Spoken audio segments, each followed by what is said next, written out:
मिथुन राशि मिथुन राशि द्वितीय बृहस्पति दशम शनि जीव द्वितीय धनधान्य लोभी सुतार्थ लाभ अवंत रही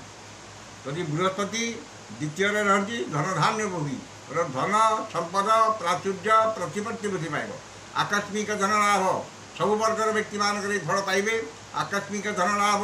कौन विशेष सूत्र धन प्राप्ति और जदि पूर्वर अन्य क्या टंका टंका कारोबार कर मिल किसी बैंक लोन सांसन हो जाए आर्थिक स्थिति आप मजबूत हो पूर्वर जो क्षति करेंगे आपंकर जन्म बृहस्पति सी बर्तमान जून मस ठार अक्टोबर मस पर्यटन द्वितीय बृहस्पति हे सबु वर्गर व्यक्ति मानकर आर्थिक समस्या दूरीभूत हो आर्थिक संस्थार सुधार आसो आयर नूतन मार्ग खोल नूतन व्यवसाय आरंभ कर्मारंभ किंबा नूतन आय संस्थान लोक किसी मिल सब वर्गर व्यक्ति मान पाइबे एवं दशम शनि जो कर्म किछिटा समस्या उपजले मिथुन राशि व्यक्ति मान विशेष किसी अशुभ फल ना कर्म दशम शनि हेतु किसी कर्मस्थान समस्या लगी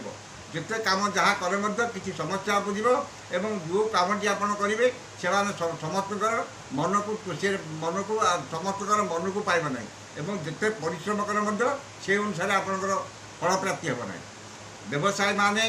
व्यवसाय उन्नति करेंगे नूतन व्यवसाय सुजोग जुटिब व्यवसाय कर्म विदेश यात्रा करेंगे कि नूतन व्यवसाय विदेश यात्रा करेंगे कि नूतन व्यवसाय कि व्यवसाय शाखा बढ़ाई उद्यम करेंगे व्यवसाय उत्तरोत्तर उन्नति हे कर्मजीवी मानकर कर्म उन्नति प्रमोशन पदस्थ अधिकारी कृपा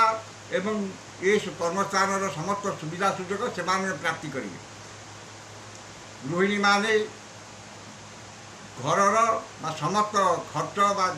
जो खर्च होता है खर्च कार्ड व्यवस्था करेंगे और संचय करने आग्रह हे खर्चटा कमेदेवे और संचय करने आग्रह प्रकाश पाइबे और जो आय जी पैसा से आगुरी चलुते से पैसा किसी मिनिमाइज करके कमेकरी से किसी संचय कर चेष्टा करेंगे स्वास्थ्य ठीक ठाक रु दशम शनि जेहतु रोचे आपंकर किसी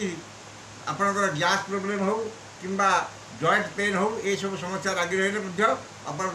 पूरा 4 मासटी अवशिष्ट 4 मासटी आपंकर बहुत भल हम शिक्षार्थी माने उच्च शिक्षा पाइबा विदेश यात्रा करेंगे जो कॉलेज बा जो संस्थान से पाठ पढ़ा चाहते से फलप्रद हे शुभप्रद से आपंकर नामटी संरक्षण हमार सुजोग जुटिब और उच्च शिक्षा पाइबापी पाठर आप मनोनिवेश करेंगे क्रीड़ाविद माने उच्च प्रशंसित हे देश जाति सम्मान आने वैवाहिक आशायी मान जो मान बह पूर्व हो पारि ना भांगी जाइला पुणी बह जो 4 मास भितर से बह कर्मटी संपन्न हो जो मैंने प्रेम संपर्क थे से प्रेम सफल हे यदि किसी ब्रेकअप आगुरी होता है से प्रेम पुणी आउ थे नूतन उत्साह उद्दीपना भाव प्रकाश पाइब मिथुन राशि व्यक्ति मानों कौन प्रतिकार आवश्यकता ना से निश्चित भाव में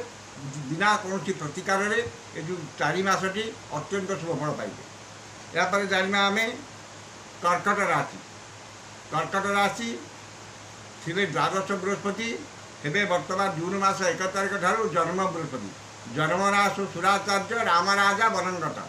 जन्म राशि बृहस्पति राम जी राति पाई रजा होता से जंगल को जाता वनवास जाते 14 वर्ष वनवास को जाते तेणुक कर्कट राशि व्यक्ति मानी पारिवारिक अशांति मानसिक दुश्चिंता आपको किसी भल लगे ना जे जहाँ जिते भल कम हेले जिते घर सब ठीक ठाक रही आम मनटा सब विरक्ति भाव चिड़चिड़ा प्रकाश पाइब एवं मन में अशांति पारिवारिक अशांति एवं शारीरिक पीड़ा ये सब लगे शनि नवम रही हेतु मान सम्मान हानि पदस्थ अधिकारी मनमालिन्य क्षमताशाली व्यक्ति शत्रुता और राजनैतिक व्यक्ति आक्रोशर शिकार हे परिवार वयोज्येष्ठ व्यक्ति स्वास्थ्यगत समस्या देखादेव सबु वर्गर व्यक्ति माने कर्कट राशि क्रीड़ाविद आपंकर व्यवसायी शिक्षार्थी गृहिणी कर्मजीवी ये समस्त व्यक्ति राशि व्यक्ति माने कर्कट राशि व्यक्ति माने ये फल पाइबे व्यवसाय माने व्यवसाय जिते परिश्रम कले जिते चेष्टा कले से अनुसार फल पाइबे ना